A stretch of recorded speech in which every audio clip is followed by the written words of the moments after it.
Loas TV, entretenimento e informação na sua tela. Olá, pessoal, tudo bem? Espero que vocês estejam ótimos. Temos aqui com um novo episódio para conversar sobre os cuidados da família das pessoas com deficiência. Mas antes da gente começar a nossa conversa, quero agradecer o Loas TV por esse espaço. Henrique Crescente Fotografia, nosso patrocinador. Gente, hoje eu tô aqui para falar de uma coisa muito delicada, mas que muitas vezes fica em segundo plano, que é o cuidado da família. A gente vem falando as questões da inclusão, a necessidade social das pessoas com deficiência se apropriarem dos diferentes espaços sociais, de fazerem escolhas, de serem respeitadas nos seus direitos, mas é importante a gente parar para falar da família.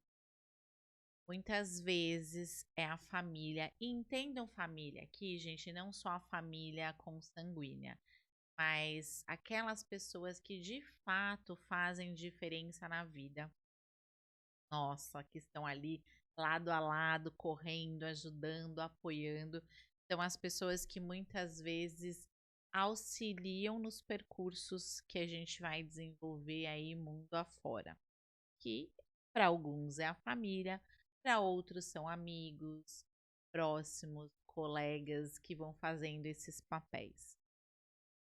Quando a gente está falando do cuidado da família, dos responsáveis, por que eu estou chamando para a gente parar e discutir um pouquinho sobre esse tema? Porque se as pessoas com deficiência passam questões de preconceito, gaste, de nãos que são ditos em momentos que não deveriam, as famílias responsáveis estão vivenciando tudo isso com essas pessoas. E muitas vezes a sua própria saúde é negligenciada. Então, quantas vezes na escola, eu como professora já atendi pais e mães que estavam ali muitos anos lutando para que o filho conseguisse algum tipo de material diferenciado, um tratamento bacana, uma escola melhor, enfim, diferentes questões.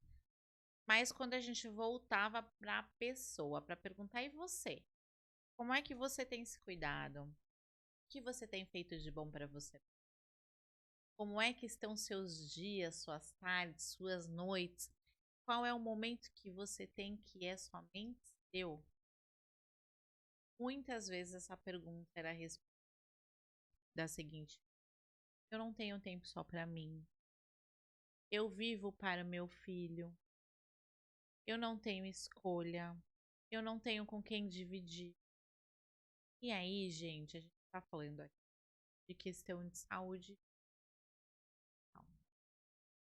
É muito difícil a criação de um filho, seja ele uma criança normal ou uma criança com deficiência. Agora, quando a gente está falando de deficiência, existem outras coisas que vão trazendo a necessidade de uma maior atenção.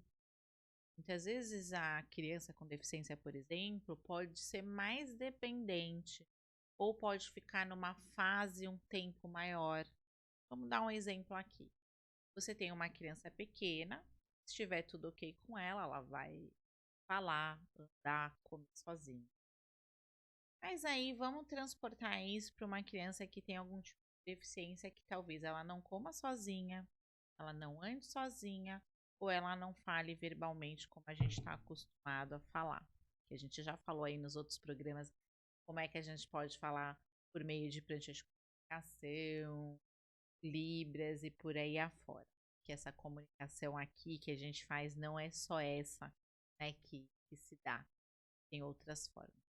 Mas quando a gente está falando dessa mãe, desta família, desse responsável que cuida dessa criança, a gente está falando de alguém que vai ficar muito tempo tutelando essa pessoa, fazendo por ela, para depois fazer com ela ou sendo o apoio dela.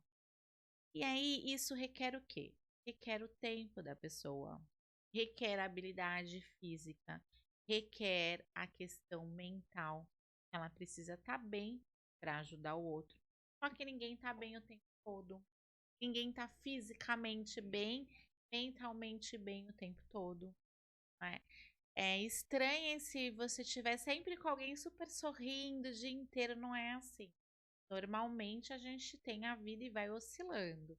Ora a gente está mais quieto, mais falante, ora a gente está sorrindo, ora a gente tá mais com por aí vai. Né? Mas quando a gente está falando de apoiar uma outra pessoa que tem uma necessidade singular, a gente está dizendo de alguém que precisa.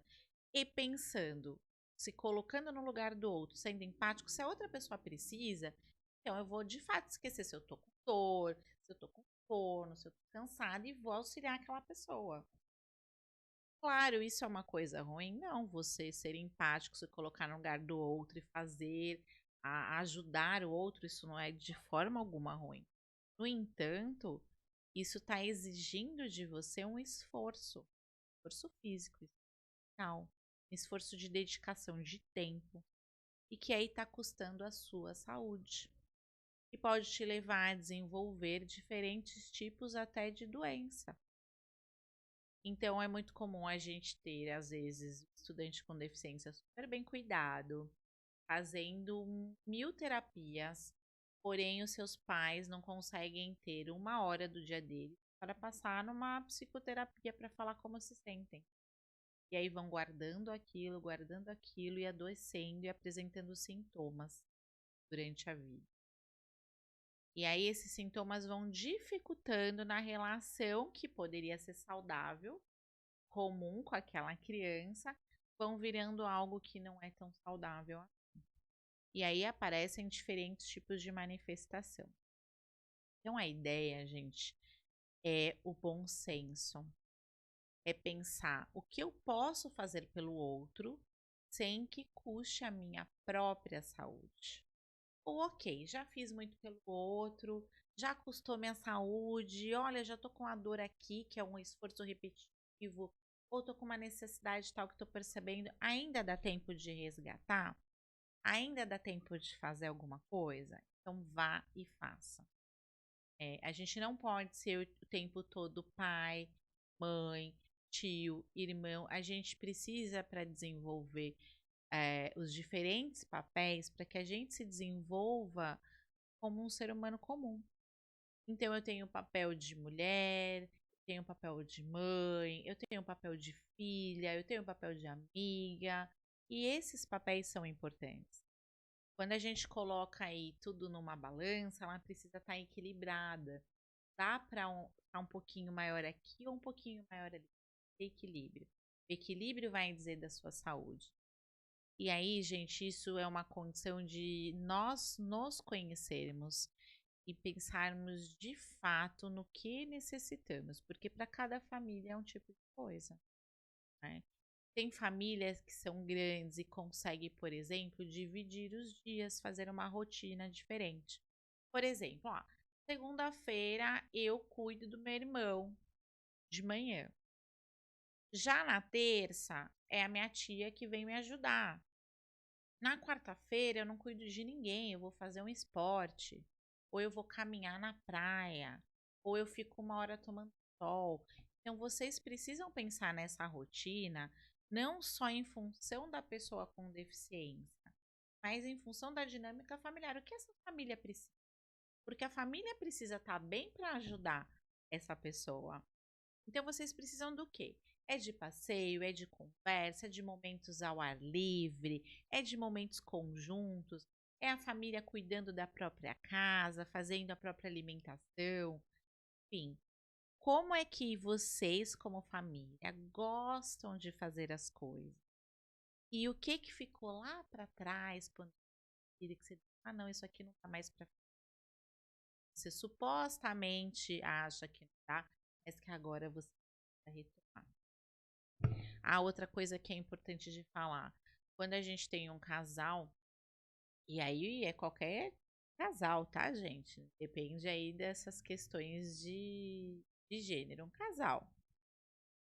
Você chegou o seu filho, tem uma questão da deficiência aí envolvido.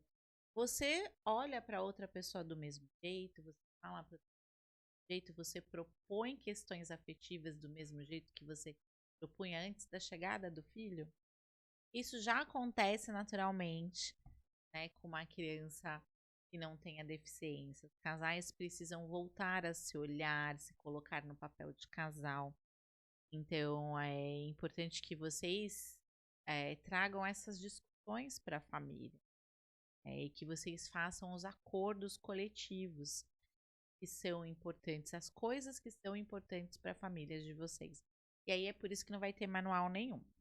Mas a ideia é a gente falar deste cuidado do ponto de vista de uma família que vai conviver com essa questão o resto da vida e que não vai poder negligenciar o resto da vida todos os outros aspectos, porque vocês precisam ter vida, porque vocês merecem ter vida, porque vocês podem, vocês conseguem, mas cada família dentro das suas condições, das suas necessidades, porque nenhuma vai funcionar igual. Então eu já tive relatos de mães falando assim, ai, depois que veio meu filho, eu não consigo mais parar para conversar com meu marido, outros assuntos. A gente senta, a gente só fala do nosso filho. Ah, é a terapia que ele vai fazer na segunda-feira. Ah, a escola na quarta-feira que pediu não sei o quê. Ah, o amiguinho que quer brincar, mas eu não sei se eu deixo. E o assunto virou a criança. Não tem outro assunto a ser discutido. Não tem mais uma questão de um admirar o outro, um trazer uma novidade para o outro. E aí, esta mãe foi dizendo quanto ela estava dentro de uma relação que já não estava sendo mais uma relação afetiva. Que ela estava vendo dois adultos servindo a uma criança sem o propósito de porque estão juntos. Então quer dizer que agora eu sou um adulto para cuidar daquela criança? Ah, mas Luciana tem a responsabilidade, a gente tem o filho, a gente fez uma escolha assim. Tá dizendo aqui, não seja responsável pela sua escolha. Não é isso. Mas você também escolheu ter uma constituição familiar que envolve outra pessoa, então essa outra pessoa também precisa de todo esse cuidado e afeto. Por exemplo, tem família que se liga tanto à criança com deficiência e quando tem irmãos, esquece dos irmãos. Ah, mas o fulano é tão bom, ele vai tão bem, ele faz tudo sozinho, não precisa de mim. Aí aquela outra criança cresce sem base familiar nenhuma, não se sente protegida, amada, cuidada. E ainda fica numa dúvida interna, que às vezes nem é uma coisa consciente, mas é uma dúvida interna de assim: nossa, eu tô querendo que a minha mãe, meu pai fique comigo, eu tô sendo muito egoísta, porque quem precisa é meu irmão, minha irmã. Opa, peraí, quem precisa é todo mundo, né? Então, pensar também nas outras crianças, irmãos, o que que eles estão necessitando, ter os momentos individuais de cada um. Então é gostoso você fazer uma rotina que tenha um momento só com o pai, um momento só com a mãe, um momento dos filhos, né? Ah, mas no dia a dia, Luciana, às vezes eu não tenho nem o meu próprio momento, mas precisa ter. Precisa ter. Porque ter o nosso momento não quer dizer ter 2, 3, 4, 5 horas. Você precisa ter horas de qualidade. Então, se você conseguir dedicar para você mesmo 1 hora por dia de qualidade, que você esteja com você, fazendo o que você tem vontade, isso já vai fazer uma diferença na sua saúde incrível. Na sua saúde mental, na sua saúde física. E quando a gente está falando de saúde, a gente está falando de um componente de um corpo que ele é integrado, né? Não é somente alma, não, ele está integrado.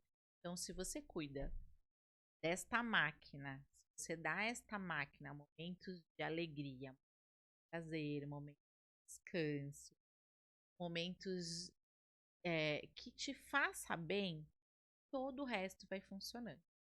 Parte hormonal, a parte mental, a parte física, mas a gente precisa ter este momento. A outra coisa também que é muito comum são as famílias fazerem atividades, que a pessoa com deficiência possa fazer. Só atividades que as pessoas com deficiência possam fazer. E aí acaba que assim, a família não tem escolha. A escolha é em prol daquele ser.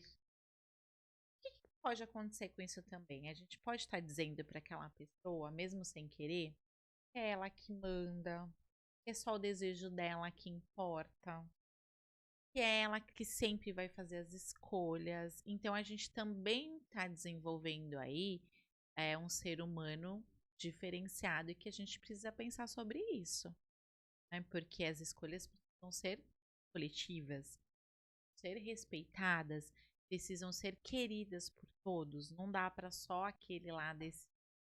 Eu já tive muitos casos, até em sala de aula ou fazendo atendimento clínico, ou como até em diferentes espaços sociais, de perceber assim um egocentrismo muito grande da pessoa com deficiência em relação ao outro, né?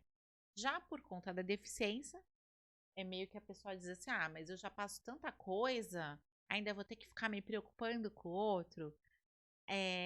Tem um pouco disso, que vem, né, desse histórico de rejeição de uma sociedade que ela não é inclusiva ainda, né, que ela ainda se diz inclusiva, mas não é, então a pessoa vai sentir todos esses percursos de vida que ela tem, mas também tem a questão da criação, né, de como ela está sendo educada para viver nessa sociedade. Será que ela está sendo educada para ser sempre ela a primeira?